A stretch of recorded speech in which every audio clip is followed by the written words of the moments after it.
everybody who knows me, they know I'm passionate about two topics. That's right, I'm talking about math and motherfucking Jesus. Here's what I want to present on. I would like to present on the mathematical probability that Jesus is the Christ. So is Jesus the Savior of mankind, or what? I know a lot of people have been, they've had this on their minds. They're trying to figure out if Jesus is really the Christ. I'm not going to tell you guys what to believe, obviously, and this isn't supposed to be anti-religious, but just keep that in mind. Anyway, okay. Well, I know what you're thinking. George, you can't mathematically prove a religion right or wrong, right? Anyway, so the first thing that you need to look at, you need to ask the question, who is Jesus? And naturally I went straight to Urban Dictionary, and it said, Jesus is a common name for Hispanics. Jesus is the guy that will take your girl. Example, Jesus, isn't that Michael's girl? Shout out to Big Dick Boy. You know, this is a pretty reputable so I'm just saying, yeah. I know what else you're thinking. You're probably thinking, is Urban Dictionary a solid source of information? But if you look at this scale, the scientific scale of things we should be skeptical of versus websites we don't need to be skeptical of, over here you'll see like blogs, personal websites, things like that. But over here you'll see peer-reviewed scholarly journals, Reddit, books by experts, and then UD, of course. This is what fans of Urban Dictionary call it. And besides, like, why would somebody lie on the internet?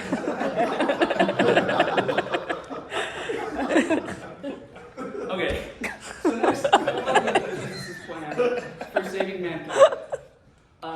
So some of this kind of speaks for itself. There's a bit of a mystery here.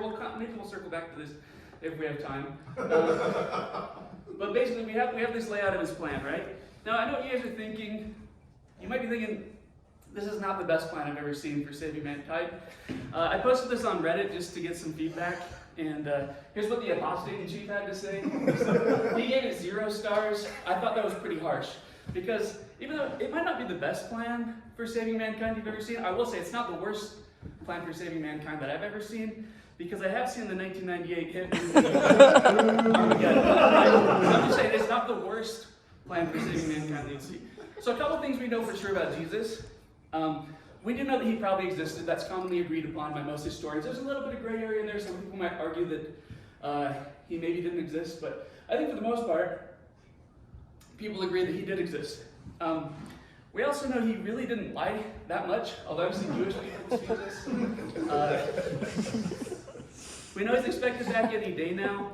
We also know he's a New York Times best-selling author. He had a book, the Bible. He did try to follow it up with a sequel, the Book of Mormon, but it didn't get nearly the same traction. Not a bad read, though. He was a bit of a one-hit wonder. We also know he probably wasn't the Ass Crackery. So, of course, that begs the question, right? Who did the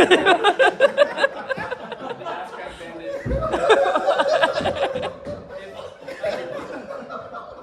Just for all of your sake, I hope you've seen Community. If not, you can probably just go get a drink or step out for a few minutes. But okay, so I know what you're thinking, right? Dan Harmon said Annie is the Ass Crack Bandit. Or he said she's probably the Ass Crack Bandit. Originally, I had the video clip in here, but it's too long, so I cut it. But he said, word for word, it's probably Annie. So I go, well, class dismissed, right? I guess Dan Harmon said it's Annie, right? So it must be Annie. But in my opinion, this is suspiciously similar to when J.K. Rowling retconned Dumbledore being gay. I am not against Dumbledore being gay. Pretty progressive myself, but I will say, if you want Dumbledore to be gay, write it into the books, right? Until I see Dumbledore in the books, I don't think I don't accept it. Similarly, Dan Harmon can say that Annie's the Ass Crack Bandit all he wants, but until I see Annie knee deep in some ass crack in the show, I don't believe it. So, and I know one other thing you guys might be thinking, right? In the last episode of Community, if you guys have seen the script, this is official Community canon, right? It says, this is the script, Annie was probably the Ass Crack Bandit. But, oh well, class is dismissed again, right? But I'd like to point something out here, right? So, on a scale of definitely to definitely not. What about pretty probably? We're somewhere around here, right? So, probably is a pretty loose word, but to make matters worse, right? Okay, I looked up the word probably in the dictionary, and here's what it says. An adverb used in any statement which is almost certainly false. So, for example, where the hell is Tom? Oh, he probably ran down the train track and died of amnesia. Okay, obviously Tom didn't run down the train track and die of amnesia. That's not a thing, right? And also shout out to J-Dog for this great definition. 46 that's pretty solid.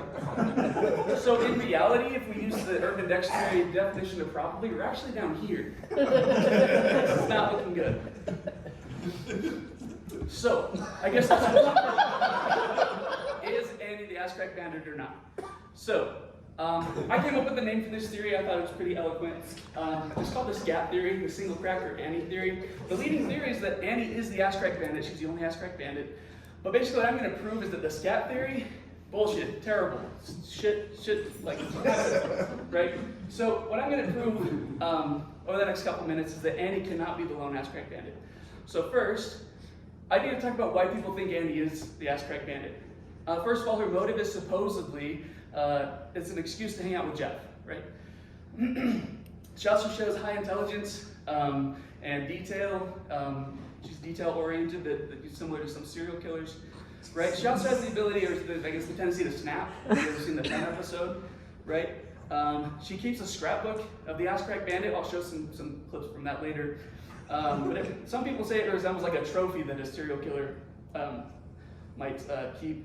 Also, she, if you guys remember the psych profile episode, she, in addition to everybody except for Abed, tested positively for antisocial behavior. But honestly, the main reason why we should entertain the idea is that the writers think Annie's the Ass Crack Bandit, so we need to at least give this a closer look. So, what I want to do is just deconstruct what I just pitched, right? Those are the reasons that people think Annie's the Ass Crack Bandit, but here's 8 reasons why she cannot be the Ass Crack Bandit. To hang out with Jeff, in my opinion, is a pretty weak motive for terrorizing the student body. I don't know, disagree with me if you'd like. It also seems unlikely she'd be able to perpetrate all the cracking while simultaneously leading the investigation. I'm not convinced that Annie would crack Troy. She knows how vulnerable he is, right? This one's kind of specific. So there's a moment in the episode where Starburns gets caught as the Ass Crack Bandit, and Annie goes to visit Duncan. More about this in a minute, but she is still genuinely worried that that he is the Ass Crack Bandit. So think of it this way: you're Annie, and you're the Ass Crack Bandit. You're the only person going around slipping quarters down butts, right? And Starburns just took the fall for you. You go to visit Duncan in his office, and you think, oh shit, this might be the Ass Crack Bandit. That would make no goddamn sense if you were the Ass Crack Bandit, right? Also, the Ass Crack Bandit is the one that pointed out that Jeff and Annie were probably just like, I think he calls the dean, and he's like, what are these two, right? They should just get a room or whatever. Why would Annie do that? That doesn't make any sense, right? Also, we're going to take a closer look at her investigative binder. I don't want to spend too much time on this, but basically, if you look at the binder, they actually sold this at auction after Community was over, and you're able, like, the people opened it up, took pictures, posted on the internet, so we can see her binder, and it is filled with investigation and speculative questions. So, my question is, if she has this binder that she's making, and she keeps it to herself, she doesn't show this to anybody, right? Why would she pretend to be investigating herself just for the sake of keeping a little binder? It doesn't make any sense. Here's a couple of screenshots. I won't go into it, but basically she offers speculation and uncertainty. She's trying to draw connections between things. It does not seem like Ass Crack Bandit behavior, in my opinion. Couple more reasons. Annie is academically driven. There's a point in the episode where she gets suspended, and Jeff has to become the water polo coach. So remember, her motive is to hang out with Jeff. She just got suspended. Jeff now has less time to hang out because he's the water polo coach. So what does Annie do? She keeps investigating. Why would she keep investigating? She was just doing this to hang out with Jeff. Okay. Basically, right? Annie goes to visit Duncan, thinks that it's him, and then goes to Jeff like, hey, I think it's Duncan, and then Duncan gets cracked. Like, that just doesn't make any sense, right? Why would Annie crack Duncan after making him a suspect, right? Why would Annie do that? Anyway. So basically, the scat theory It's horseshit. It's terrible. So, just gonna move past that one.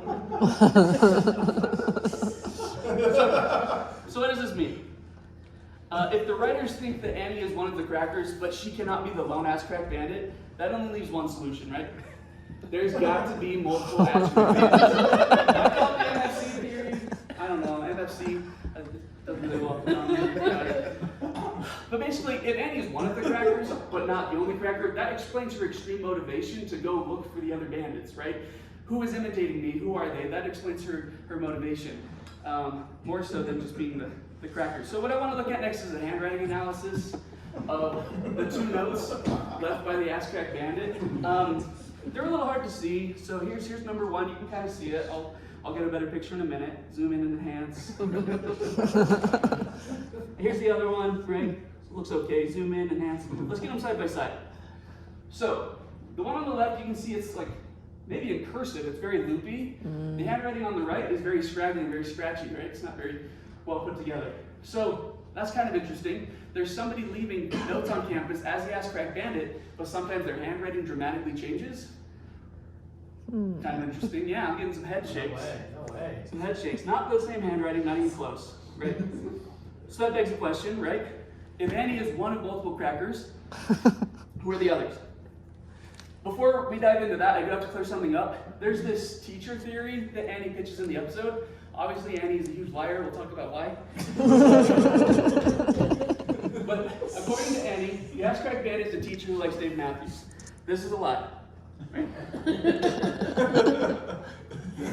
So, here's the conversation. We'll go through this quickly. The conversation that Annie has with Jeff, where she pitches the teacher theory. She says, I ran through 3 different cracking sites. The Ass Crack Bandit did it in 10 minutes. It took me 20 minutes, right? So Jeff says, he's just playing on his phone. He's not really paying attention. He says, so he's got long legs, whatever. And she says, no, I think he has something we don't. I think he has the faculty lounge. Here's her fatal mistake. Now Jeff is playing on his phone, so he's not paying attention, right? But here's where she points in the episode.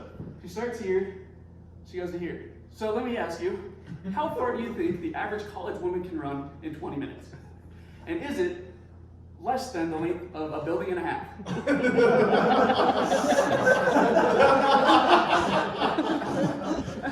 So like a somewhat fit, Annie is at least somewhat fit, right? She could easily run probably about 2 miles in 20 minutes. Are you trying to get me this right here, this little elbow here is 2 miles long? No. Right? Also, where the fuck is the teacher's lounge here? And how can you take a shortcut? If you have to hit this elbow here, where's the shortcut? Right? Okay. So clearly, right here, Annie is talking out of her ass. Right? She's not making any sense.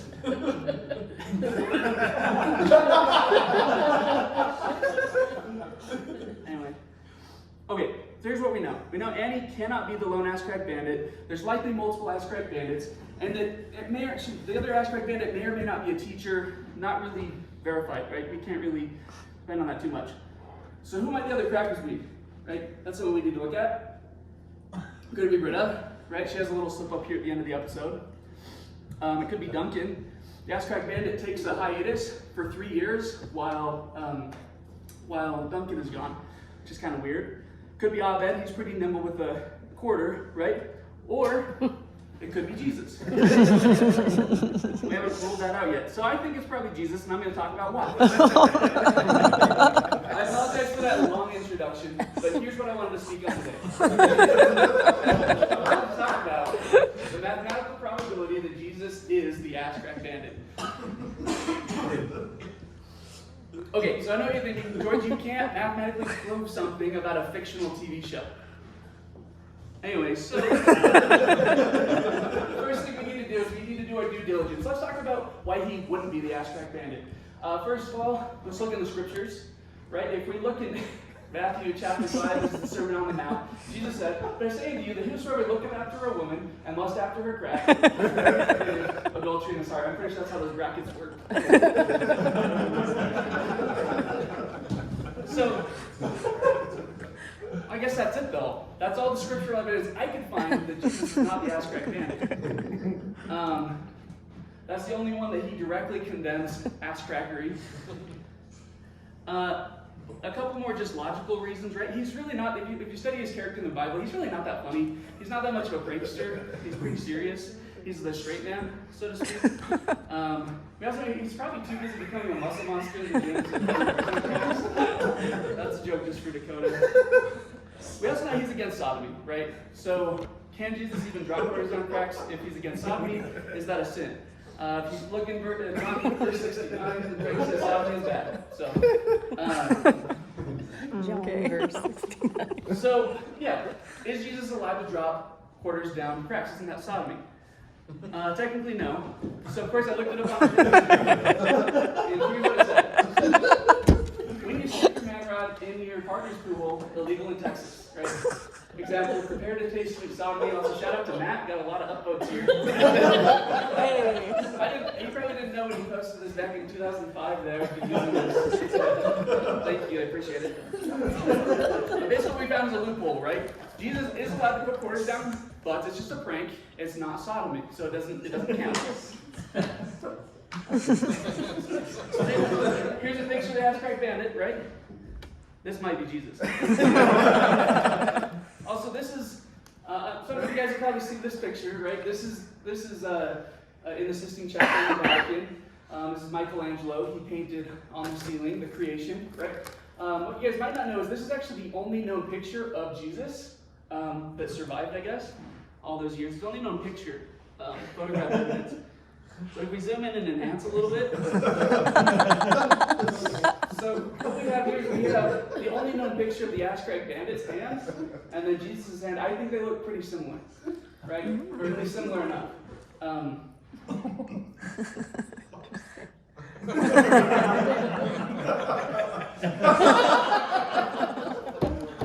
Okay, I'm going to wrap this up real quick. I don't want to take too long. But to run through some evidence of why Jesus could be the Ass Crackery Bandit. He denies a lot of things in the Bible. He never denies being the Ass Crackery Bandit. Nobody's ever seen him and the Ass Crackery Bandit in the same room at the same time. Why not? Right? Just asking questions. So we know from the Gospel of John that Jesus wept. Right? Why did Jesus weep? Right? The Bible does not specifically say whether or not it's tears of sadness or tears of joy. It's just kind of tears of empathy. But maybe he was crying with laughter from dropping quarters down. Also, I don't know if you guys have ever thought about this, but why do all the apostles and angels wear robes? Okay,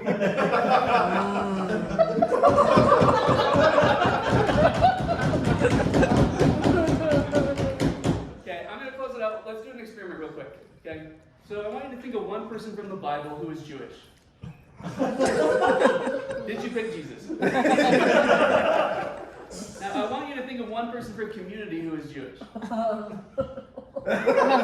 you pick Annie Edison? Both Jewish. That's kind of interesting, right?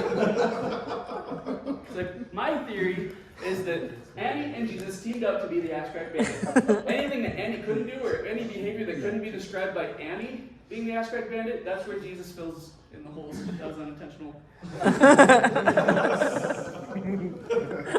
So, in conclusion, right? As per the evidence, the mathematical probability that Jesus is the Ass Crackery Bandit is at least non-zero, right? It has to be non-zero. We even know there's some precedents for that, right? Jeff convinces the study group that a ghost took the pen in the pen episode, right? So metaphysical stuff is definitely a possibility in this universe. But also, really, if you think about it, there's only two possibilities. Either he is the Ass Crackery Bandit or he isn't. Thus, this means that the odds of it must be 50-50. I do have a math degree if you want to come at me, right? This is how probability works.